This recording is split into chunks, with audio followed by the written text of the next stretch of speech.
Hey guys, welcome back. I have my lovely mother here for support. She came and was like, will you help me film a Q&A? I was like, yeah, I would love to. Or if I get choked up. Yes. So, okay.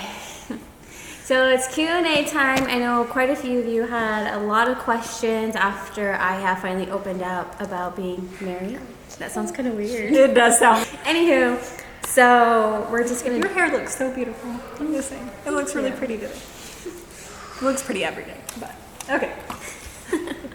We're gonna jump right into the questions, and I might go into detail with some of them because there were some really good questions. So I'm gonna have my lovely mother ask me a question, and then I'll answer it. Okay.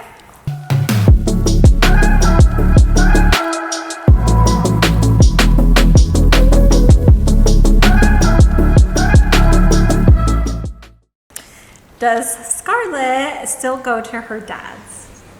Yes, we do every other weekend, and then during the week, depending on which week it is, once during that week. There we go. Okay. Did she even understand the whole thing? So I think they're talking about Scarlett. Did Scarlett understand the whole? No, because she's 4, or she's gonna be 5, and I don't remember how I told her other than like, yeah, no more of him. Just kind of kept it simple and basic. And I mean, she sometimes asked for him like in the very beginning, but then it just kind of faded out. Yeah. It didn't affect her like major. How are you feeling now that you've opened up about this? I actually feel pretty good. I mean, like I said, I waited for quite some time until I was ready, not just for me, but for Scarlett and for my mental health, because I felt like I needed that time to heal. So does it feel like a fresh or a breath of fresh air that you're like, oh, it's finally out there? Or does it not feel like that at all because you've already healed and like worked through it? I feel like a little bit of both. Being the fresher breath air would probably just come from eventually ready to tell everyone, I guess, in the right timing. So, but no, I feel good. Good. Do you want more kids? Okay, this question is always asked, and I feel like I've always answered this in a Q&A, and I don't mind answering it. Okay. Possibly, if I... She does once the timing's right. Right? Yeah. Does Scarlett miss your ex? She doesn't... That's a really good question. She doesn't really ask about him. She's 4. Okay, is there anything you felt you learned from the marriage that could be given as advice to others? That's really good. Yeah, that's a really good question. And I felt like a lot of people did ask that question. And one thing that I learned, I guess in general, is therapy. I know a lot of people don't want to do therapy because they're like, oh, I'm talking to this stranger, and why would they want to know my business, and blah, blah, blah, blah, blah. But because I was sexually abused and been in a major bad relationship, I felt like I needed, at first I was like, no, I don't need therapy, I don't need it. And I was like, fine, I'll do it. I'll see what happens. I'll see what the outcome is. I'll just see how it goes. And it helped me. It really did help me a lot. And I was like, this is awesome. I felt like a big thing on my shoulder just came off. And I feel whether you're in a relationship or married, I feel like it's okay to do therapy. And you can do it alone or together, or once you guys are comfortable, do it together at the end. But they're there to listen, and I feel like they're there to give the best advice that they can give you and get through those obstacles that you're having in life. And I know it's better said than done, but if you have a chance to do that, I would try it because it helped a lot. Because I still, like I said before, I did do it even after our divorce, and it helped. Yes. So self-care, what do you do, and how are you? I'm good. We'll start there. And self-care, like, what do they mean? Like, what are things that help you feel less stressed or help you get through the hard times, or like kind of what do you do for you? I always keep telling myself, like, keep going, it's gonna be okay. I call my mom and she'll reassure me. You know, if you don't unfortunately have someone reach out to, like, your closest friend, I feel venting is one thing that I have to get off my shoulders. Or, for example, I'll call my mom and, like, please don't take this the wrong way. Or if I'm, like, gonna say a cuss word. I'm like, just let me vent. And she was like, no, I understand, like, you're fine. And then I get it all out, and then she'll just talk to me. I feel like talking to someone really does help instead of having it bottled in, because I used to do that all the time. And I was like, no, I need to, like, let that go. And that's, like, one of my things that helped me get through it. And yeah. And I also feel like you go to the gym quite a bit. And I think do. exercise can be a huge stress reliever and release those good endorphins and all of that. And I noticed that's something you do, just from an outside Perspective. Yeah. And another part of that question was, how do you stay positive and grounded when life throws you curveballs? I vent, I just let it all out. I joke about sometimes, like, just going on top of a mountain, just, like, screaming and then letting it out. That actually can work sometimes. I've seen that. I think I did that. Wanna go hiking? Yeah. Let's go do a hike and then just scream at the top of a mountain. I think I pretty much answered that in the beginning, where I just try to stay positive, and I know it's easier said than done, but there is another task that I've tried, like, maybe twice, where I just write down all the things that are bothering me, or to a person that upset me, and then don't actually, like, send it to them. Send it to them. And Yeah. toss it. Yeah. That's Anything. really good. Really anything. And I love that you always have a positive outlook on things. Like, even when you were going through the whole situation, you were like, okay, this sucks. I'm going to cry about it for a few days. I'm going to feel the pain and feel the emotions. And then I'm going to look at the good. And I'm going to look at all the things that I'm grateful for and all the things I have and people around me. And just, I don't know, you handled it really well.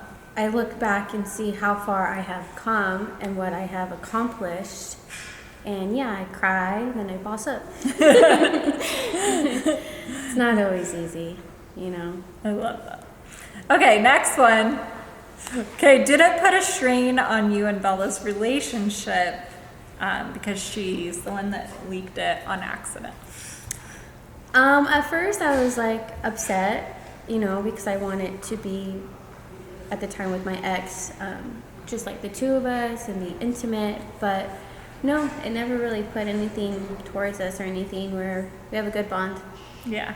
It wasn't like she did it on purpose and then it was mad. It was like spiteful kind of stuff. It was just an accident, and things happen sometimes.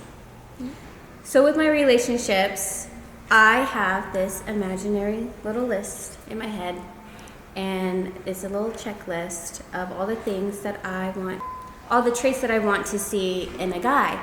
So I'll slowly, like, check that off and go from there. And then I have another small little box right here. And in that little box has about 4 things that I like, my deal breakers when it comes to our relationships. No ands, ifs, or buts. I personally don't care how far of the relationship. Like how deep you are in the relationship. Yes, I will break it. I will absolutely break it, because those 4 things are deal breakers, and I just won't accept it moving forward, because back then I did accept a lot.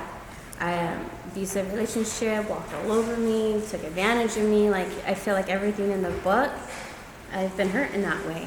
So now I'm just like, I will not accept these things. So you finally realized Mom was right. I'm just kidding. I'm just kidding.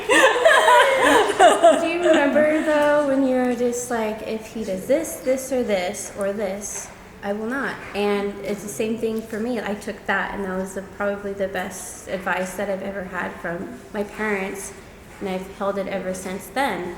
And like I said, if one of those got broken, then I will do everything in my power, because my daughter comes first, and that goes before anybody. Another one that I got some advice from, which is actually from a guy, and I've held it for so long. any guy, do what you want with this information. This is just my opinion. This is how I go about with future relationships. A guy that comes into my life is just going to be a bonus. And me being a single mom that I am, I don't ever want to be in that position again where I can't get up because everything from me was taken away. I want to be able to walk away from that situation and have my own ground, have my stuff together so that I'm not in that situation again. Because being that low in my life, I was depressed, and I'm a mom, so that was probably like one of the best advice I've ever gotten to, is that they're just going to be a bonus in my life, any man in my life. What about parenting advice? Do you see yourself like they always say when you're older and you have a child, and then you're like, you say something to them and you're like, oh, my mom said that to me, or you know what I mean, like things like that? No, I don't think I really have one for parenting, other than, I don't know, that's like Patience, understanding, like you're definitely do good. patience. I feel I tried to just teach her her manners, and she's actually pretty good at saying please and things. Okay. Where do you see yourself in 10 years? Successful. What do you feel is successful? Well, there's some things that I want to invest. I have something I've kept secret for a very long time, which is my invention, and I'm working on it. It's patent, and I want to invest in that and invest in other things with that. And that's a good question. Successful. The end. The end. Have you ever gone to college? I have. And funny enough, I was going to be a marriage counselor. I thought about going back. I've talked to Dad about it, and he think it would be great. I think it would be good to go and finish up that degree. So there were a few questions, and I know Alex has answered this on his channel. You guys should go check it out. He did like a Q&A, just going into more in depth. Are Alex and Savannah married? No. I know Melinda's and Isaac's was a different situation completely, and no, that has nothing to do with how Alex and Savannah are. So no, they are not married. We're not hiding anything. You would find the public records for sure. They're not there because they are not. Thank you for doing this Q&A with me. You're welcome. And I'm proud of how far you've come and just opening up and becoming an amazing woman. And I'm just proud of you, and I love you. I love you. Thank you guys for tuning in, and we will see you next time. Bye. Bye.